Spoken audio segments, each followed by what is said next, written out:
Surgical దాడులకు ప్రతీకారంగా పాక్ ఉగ్రవాద సంస్థలు పార్లమెంటుపై ప్రతిదాడికి దిగే ప్రమాదం ఉండడంతో ఢిల్లీలో భద్రతను కట్టుదిట్టం చేశారు. పార్లమెంటు భవనంతో పాటు ఇతర కీలక ప్రాంతాల్లో ఉగ్రవాదులు దాడులకు తెగబడే ప్రమాదం ఉందని నిఘా వర్గాలు హెచ్చరించడంతో సెక్యూరిటీ పెంచారు. ఎలాంటి పరిస్థితినైనా ఎదుర్కొనేందుకు భద్రతా బలగాలు సిద్ధంగా ఉన్నాయి.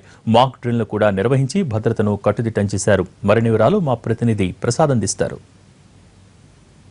తీవ్రవాద ఘటన తదనంతరం భారత సైన్యం పాక్ ఆక్రమిత కాశ్మీర్లోని తీవ్రవాద సంస్థలు చెందినటువంటి స్థావరాలపై మెరుపు దాడులు నేపథ్యంలో భారతదేశంలోని అనేకమైనటువంటి కీలక ప్రాంతాల్లో పాకిస్తాన్ను ప్రోత్సహిస్తున్నటువంటి తీవ్రవాద సంస్థలు పలు ప్రాంతాల్లో ప్రతీకార చర్యలకు పాల్పడే అవకాశం ఉందన్న వార్తలు వస్తున్న నేపథ్యంలో భారత ప్రభుత్వం అప్రమత్తమైంది.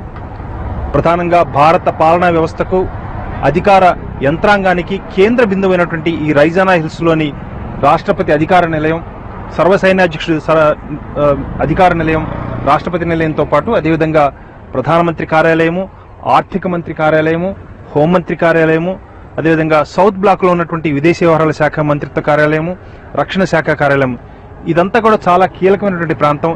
ఈ ప్రాంతంలో కంటికి కనిపించినటువంటి రీతిలో అనేకమైనటువంటి వ్యూహాత్మకమైనటువంటి ప్రాంతాల్లో సాయుధ బలగాలు పహరా కాస్తున్నాయి. అనుక్షణం కూడా అప్రమత్తంగా ఈ రక్షణ చర్యలను చేపట్టాయి. సాధారణ పరిస్థితుల్లో సందర్శకుల తాకిడి ఎక్కువగా ఉండే ఈ ప్రాంతంలో ఈ రోజు కూడా మామూలుగానే ఉన్నప్పటికీ కూడా కంటికి కనిపించని రీతిలో ఈ సాయుధ బలగాలు అనుక్షణం పహరా కాస్తున్నాయన్న విషయం నిత్య సత్యం.